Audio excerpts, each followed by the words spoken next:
BRICS is evolving from China-Russia dream to potential U.S. nightmare.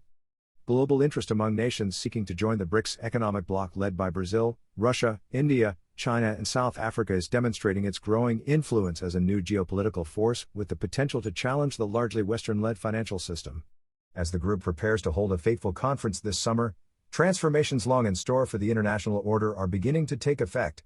The main drivers are to do with an overall belief that the United States has become both unreliable and overbearing in its foreign policy, said Chris Devonshire-Ellis, chairman of the Dezan Shira Associates business firm dedicated to doing business across Asia. Unreliability such as issues concerning the recent U.S. debt ceiling, which has only been pushed back to 2025, and the risks of sanctions, Devonshire-Ellis told Newsweek. Overbearing in that it has used international mechanisms to punish countries it doesn't agree with, cutting countries off SWIFT, and has appeared to use the G7 as an economic gang to support and justify what it does elsewhere. The debt ceiling crisis forced President Joe Biden to cut his Asia trip short after his appearance at the G7 meeting late last month in Hiroshima alongside the leaders of Canada, the European Union, France, Germany, Italy, Japan and the United Kingdom. And while the influential group sought to showcase a united front, another meeting held by leading diplomats of the 5 core BRICS members last weekend in South Africa also generated global interest. Other countries are starting to become concerned at this type of behavior, unsustainable debt levels and the imposition of a rules-based order in global economics that only appear to service the U.S. and its immediate allies, at the expense of everybody else, Devonshire-Ellis said. Simply put, he added, numerous global leaders from Africa, Latin America, Central Asia and the Middle East, as well as China and Russia, have stopped believing in the United States as a responsible global leader. BRICS, which began as BRIC before South Africa's inclusion as a term for emerging economies coined by then Goldman Sachs economist Jim O'Neill in 2001, held its debut summit in 2009. But it has generated a sharp uptick in interest over the past year since China hosted a BRICS Plus meeting that drew 19 heads of state last June. In the lead-up to the recent BRICS ministerial in Cape Town, South Africa's ambassador-at-large to BRICS Anil Suklal told Newsweek that more than 20 countries have applied to join or expressed interest in becoming members of BRICS as it plans to debate expansion at the upcoming August Leaders Summit set to be held in Durban. Suklal emphasized at the time that BRICS did not seek confrontation against any other blocs, including the G7, but rather sought cooperation in creating a more equitable and inclusive international architecture. Irina Yarygina, head of the Economics and Banking Business Department at the Moscow Institute of Foreign Relations, MGIMO, echoed a number of these points. Actually, globalization has reached a new stage of its development associated with the formation of different alliances, Yarygina told Newsweek, whose members share the main principles of interaction, mutual respect and equality, within the framework of reaching definite economic and social problems in the interest of their nations. One of such a kind of intergovernmental alliance is BRICS, she added, whose member countries do not seek to dominate, but are interested in constructive relations, ensuring secure well-being. Yarygina noted that the BRICS agenda encompasses an ambitious range of issues on which multilateral cooperation is sought, including security issues, post-pandemic recovery, technology sharing, sustainable development and people-to-people exchanges. It is important for everyone to recognize the multipolarity of the world as a new process of globalization, she said, and strive for compromises within the framework of creation of a better future for mankind.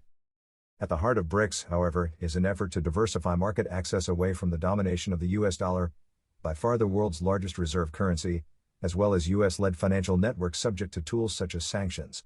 Investment cooperation, along with other areas, is designed to strengthen balanced and inclusive economic growth and increase the level of the international competitiveness of BRICS economies, Yarygina said. We consider these principles to be attractive to developing countries, and highly appreciate their intention to join BRICS economic and financial platform. Leading this effort is BRICS Shanghai-based New Development Bank, NDB, which has already expanded to include Bangladesh, Egypt and the United Arab Emirates as partners. Cobus van Staden, a senior researcher at the South African Institute of International Affairs, told Newsweek that the interest among developing countries to join the NBD is driven by dual dynamics. First, there is a lack of development financing options open to the Global South, particularly for concessional financing aimed at infrastructure development, Van Staden said. This reality has significantly contributed to the current debt crisis in the Global South, because lack of concessional options forces countries towards market-rated lending. So the NDB opens another set of options for these countries, in addition to traditional development finance sources like the World Bank. Second, a smaller subset of developing countries has complicated relationships with Western powers, especially in relation to sanctions, he added. For countries like Iran and Saudi Arabia, the NDB represents a potential source of financing and influence outside of forums dominated by Western norms and different forms of conditionality linked to financing from institutions like the World Bank. The interest expressed by both Riyadh and Tehran in joining BRICS and its NDB has taken on a new light in the wake of Beijing's successful effort to broker a deal in March for the two longtime rivals to re-establish relations. While Van Staten stated that China and Russia have their own preoccupations around the use of dollar-targeted sanctions that are contributing to the sudden momentum in exploring alternative currency trade, he also said he was struck by the relatively quick engagement from the rest of the developing world. "I think this is partly informed by alternative views of the global order coming from the global north and the global south," Van Staten said. He pointed to a survey published by the European Council on Foreign Relations in February, 1 year after Russia's invasion of Ukraine, which found vast differences in the opinions expressed by respondents in the West from those in China, India, Russia, and Turkey. Respondents across 9 European Union countries, the US and the UK, were more likely to say that the conflict would produce a world divided between two blocs led by China and the US, while those in the 4 non-Western nations were more likely to choose a more even distribution of global power among multiple countries. The trend has been particularly evident during South Africa's BRICS chair tenure, as many nations across the continent see both China and the US as roughly equally popular, even while Washington warns nations against doing business with Beijing. Van Staten also noted that US trade with Africa throughout all of 2022 was less than China's trade with the continent in just the first quarter of this year. "This raises new challenges for US foreign policy," Van Staten said, "because it will increasingly have to make allowance for these countries' desire to keep dealing with a wider range of global powers, while also keeping traditional partners like the US on board. Putting too much us or them pressure on these countries risks them leaning more conclusively towards China," he added, among other reasons because China is many of their main trading and financing partners. As BRICS sets its sights on expansion, however, there are also significant disputes among core members. Perhaps the most serious of all is the difficult relationship between China and India. The two countries have been long locked in a border dispute that sparked a war 6 decades ago and turned deadly once again in 2020, with bilateral cooperation deteriorating between adjoining states that are home to the world's 2 largest populations. China and India don't have any modus vivendi to deal with the disputes at hand, Vijay Prashad, executive director of the Tricontinental Institute for Social Research, told Newsweek. "They're not just border disputes, they're pretty fundamental, even about questions of trade and in international relations." That being said, Prashad he said that even India and China have been able to collaborate in BRICS and work through BRICS institutions, such as the NDB, whose first Director General, KV Kamath, was from India. China and India are also members of another common bloc, the Shanghai Cooperation Organization, SCO, as is India's other top rival, Pakistan.